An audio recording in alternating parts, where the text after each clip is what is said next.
चलिए देखिए, next topic है हमारा कुछ स्टैंडर्ड एंगल्स के, हमने ट्रिग्नोमेट्रिक रेशियोज की वैल्यूज निकालनी है। Trigonometric ratios of some standard angles, और वो सम स्टैंडर्ड एंगल्स कौन कौन से हैं उनकी बात करेंगे। तो that some standard angles are 30 degree, 45 degree, 60 degree. पहले हम इन तीन की बात करेंगे, ये तीन एंगल्स के लिए निकालेंगे हम ट्रिग्नोमेट्रिक रेशियोज, और उसके बाद फिर हम 0 डिग्री और 90 डिग्री बाद में निकालेंगे। ठीक है, चलिए अब मुझे ये बताओ, पहले मैं 45 डिग्री के लिए निकाल रही हूँ, फॉर 45 डिग्री। ठीक है, 30 डिग्री और 60 डिग्री का एक ही ट्राइंगल से निकलेगा, एक ही बार में निकलेगा, राइट। तो 45 डिग्री एंगल किसी भी राइट एंगल ट्राइंगल में अगर मैं बनाना चाहूं, सपोज मैंने ये 45 डिग्री एंगल बना लिया, अब राइट एंगल ट्राइंगल है तो एक एंगल तो 90 डिग्री होगा ही होगा, है ना। तो ऑब्वियस सी बात है जो बचा हुआ एंगल हुआ वो भी कैसा हुआ, 45 डिग्री। कारण बता सकते हो इसका, कारण बता सकते हो? क्योंकि सम ऑफ एंगल्स 180 होता है, जिसमें से एक 90 है दूसरा 45 है, तो कोई ऑप्शन ही नहीं बचा ना, थर्ड वाला फिर ऑब्वियसली 45 ही होगा, है ना। और अभी जस्ट किया है कि in a triangle if two angles are equal then opposite sides are equal. तो क्या लिखेंगे हम यहाँ पे, as angle A is equal to angle B is equal to 45 degree. तो ए की अपोजिट साइड, सारे ए की अपोजिट साइड कौन सी होगी, बीसी, और बी के अपोजिट साइड AC। तो ये भी इक्वल होंगी। रीजन क्या आ गया, sides opposite to equal, angles are equal. ठीक है, यहां तक ठीक है, ओके। इसका मतलब ये दो साइड इक्वल आ गई। दोनों को अगर मैं एक्स लेट कर लूं, इसको भी एक्स लेट कर लिया, इसको भी एक्स लेट कर लिया, then by Pythagoras theorem, bye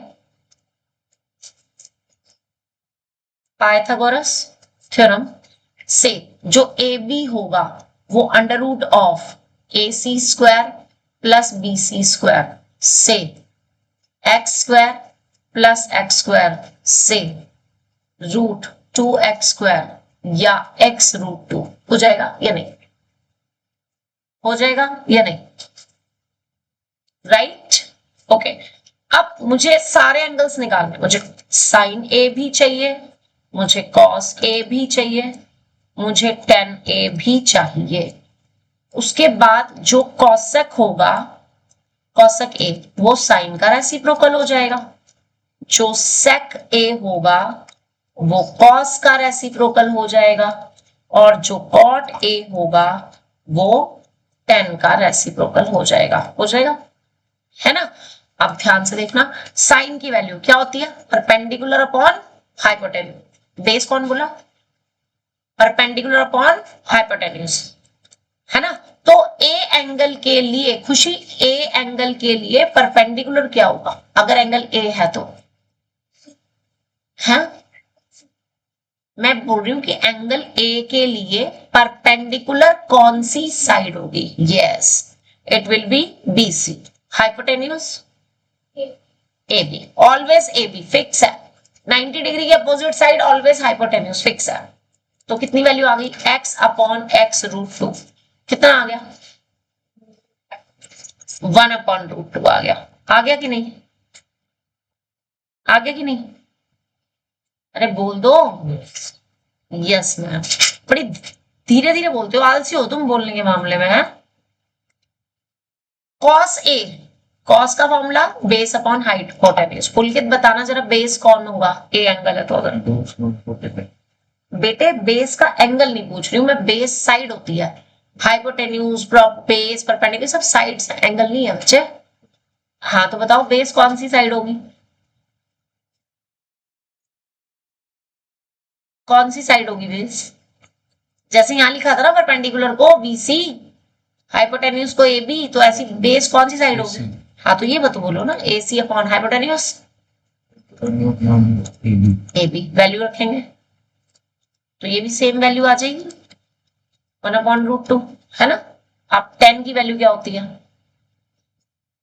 10 क्या होता है, शिवम बताओ परपेंडिकुलर क्या हो, कौन सी साइड होगी और बेस कौन सी साइड होगी अगर ए एंगल है तो,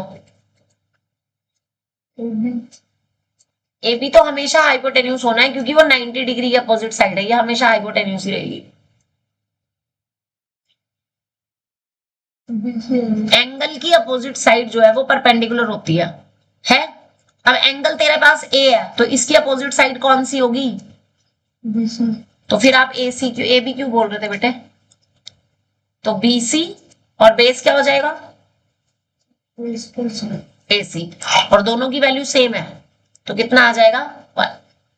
अब इनका रेसिप्रोकल अगर मैं करूं तो ये √2, ये √2 और ये 1 आ गई वैल्यूज। आसान था कि मुश्किल था? आसान था या मुश्किल था? इजी है ना?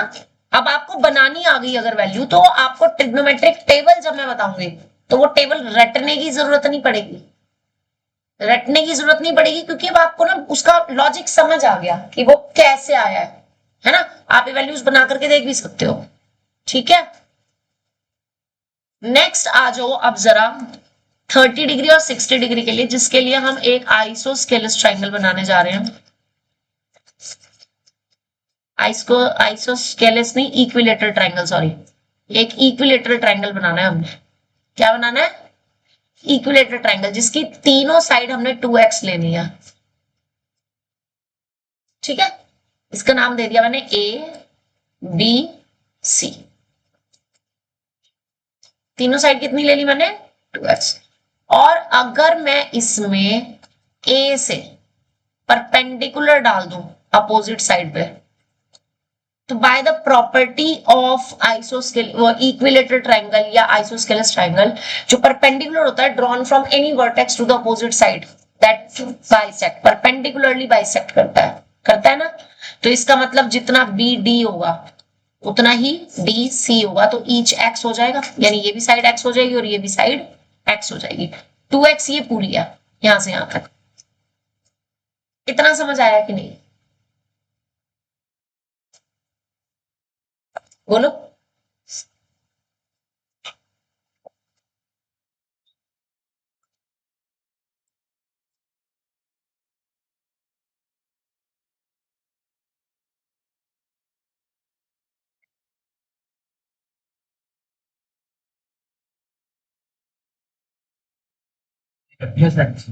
हाँ जी,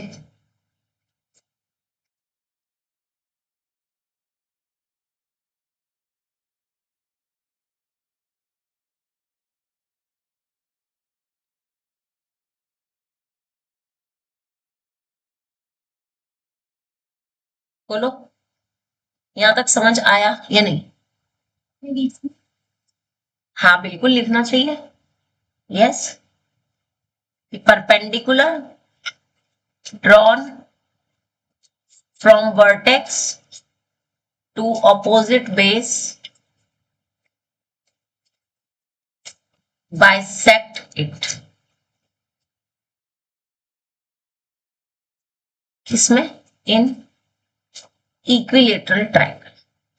इक्विलेटरल ट्राइंगल में कोई भी वर्टेक्स से अपोजिट साइड पर अगर हम परपेंडिकुलर डाल दें तो वो उस साइड को बाइसेक्ट करता है, मतलब दो इक्वल पार्ट्स में डिवाइड करता है।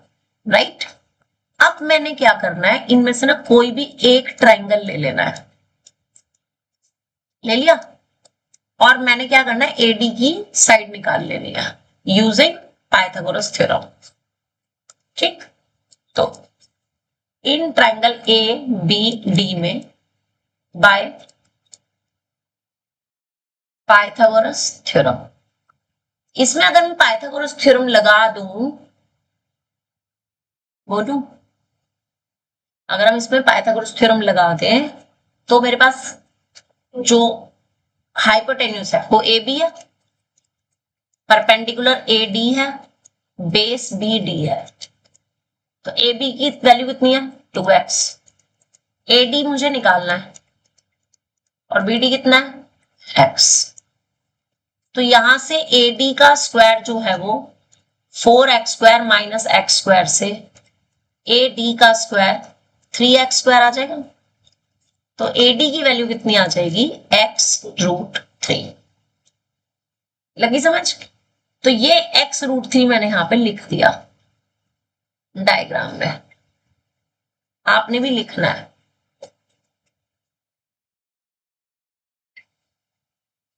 लिख दिया?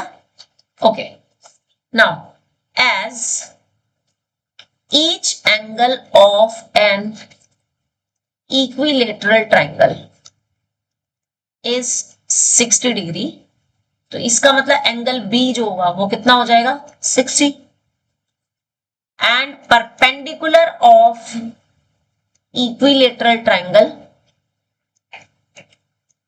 बाइसेक्ट द एंगल ऑल्सो, तो इसका मतलब जो एंगल बी ए डी होगा वो कितना हो जाएगा? 30 डिग्री। यानी मेरे पास ये वाला एंगल ये कितना आ गया? 60 डिग्री, और ये वाला जो एंगल है वो कितना आ गया? 30 डिग्री। तो एक ही ट्राइंगल से मैं 60 डिग्री और 30 डिग्री दोनों के लिए ट्रिग्नोमेट्रिक रेशियोज निकाल सकते हैं। बस ध्यान क्या रखना है, जब हम बी एंगल के लिए ट्रिग्नोमेट्रिक रेशियोज की वैल्यू निकालेंगे तो परपेंडिकुलर किसको लेंगे? एडी को, और बेस किसको लेंगे? बीडी को। और जब हम 30 डिग्री के लिए रेशियोज निकालेंगे, साइन कॉस टेन की वैल्यूज निकालेंगे, तो हम परपेंडिकुलर किसको लेंगे? बीडी को, और बेस किसको लेंगे? एडी को। राइट? अब मैं यहां से ये कॉपी कर रही हूं डायग्राम, ताकि इसको मैं नीचे बना सकूं और फिर आप इसको आराम से यूज कर सको।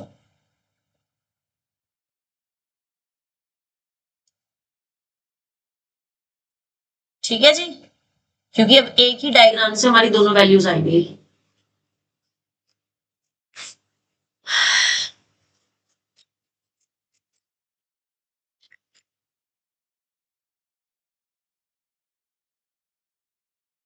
चलिए जी, डायग्राम हमारे सामने है। अब हमने क्या किया? एक पार्टीशन किया, और यहां पर हम सारी वैल्यूज निकालेंगे 60 डिग्री के लिए, यहां पर हम सारी वैल्यूज निकालेंगे 30 डिग्री के लिए। ठीक है? Keeping that in mind, only we have to find out 3 trigonometric ratios because rest of the 3 are the reciprocals. Right? So first of all, sin 60 degree. इससे पहले 45 डिग्री में मैंने a लिखा था, am I right? हाँ, a ना लिख करके यहाँ पे 45 डिग्री लिखना। 45 वाले में ना, जिसमें सब में आपने इसमें a लिखा हुआ है ना, a मत लिखना, a की जगह आपने क्या लिखना है? 45 डिग्री लिखना है। इसको ठीक कर लो। Sine 45 degree, cos 45 degree, tan 45 degree, cosec 45 degree, sec 45 degree and cot 45 degree. ठीक है? अब मुझे साइन 60 की वैल्यू लिखनी है। अब अगर लिख ली हो तो 2 मिनट के लिए सबका ध्यान स्क्रीन पे। Are you all ready? Start कर दे? ओके, से पूछूंगी वो बताएगा। ठीक है?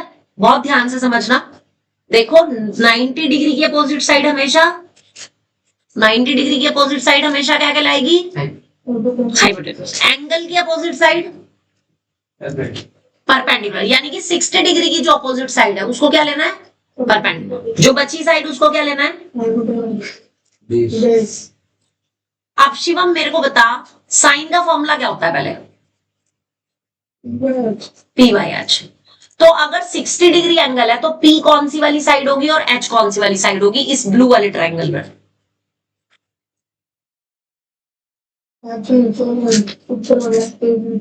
P पूछ रही हूँ मैं, P परपेंडिकुलर AD हो जाएगा, और हाइपोटेन्यूज क्या हो जाएगा?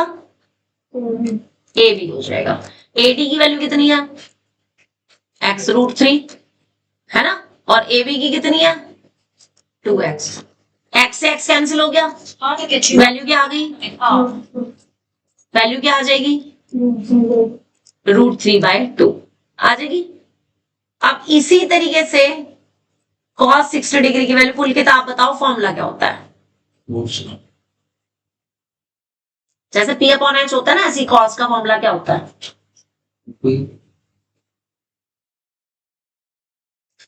Upon H। अब 60 डिग्री एंगल के लिए बेस कौन सी साइड लोगे?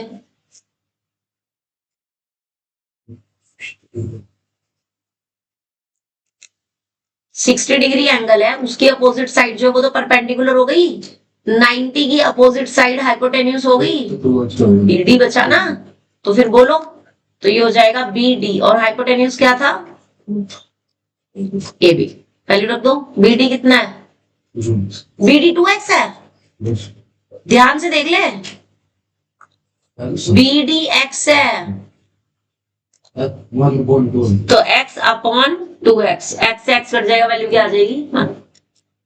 और अब tan 60 डिग्री की वैल्यू निकालनी है, तो चाहे फॉर्मूला से लिखो P अपॉन B या sin theta upon cos theta से, तुम्हारी मर्जी।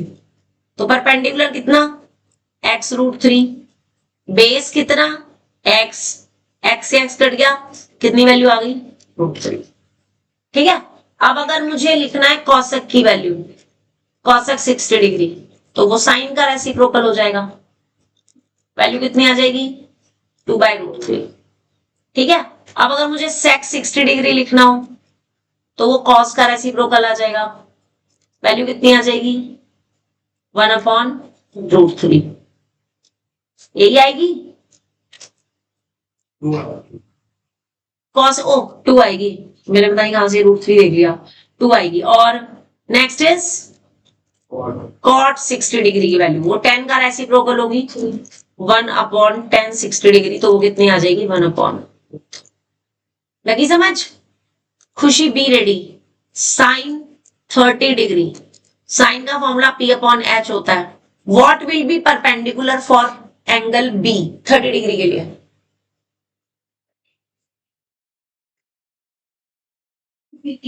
BD, yes, BD will be perpendicular, hypotenuse AB।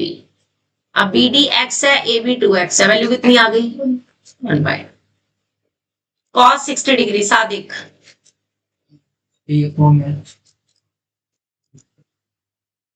x हाँ 60 नहीं 30 डिग्री, cos 30 डिग्री के लिए x √3 मुझे पहले नाम चाहिए, वैल्यू नहीं, AD yes AD upon AB AB, x x √3 upon 2x x से x कट जाएगा, कितना आ जाएगा √3 अपॉन, है ना। पुलकित tan 30 डिग्री के लिए, हाँ कौन कौन सी साइड होंगी,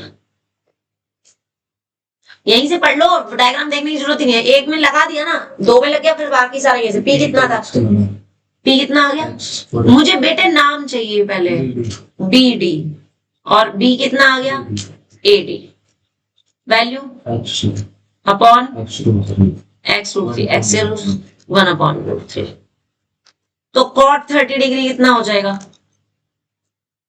1/tan 30, 10 का रेसिप्रोकल, यानी √3। फिर sec 30 डिग्री कितना हो जाएगा cos का रेसिप्रोकल, यानी 2/√3। और cosec 30 डिग्री कितना हो जाएगा साइन का रेसिप्रोकल, यानी कि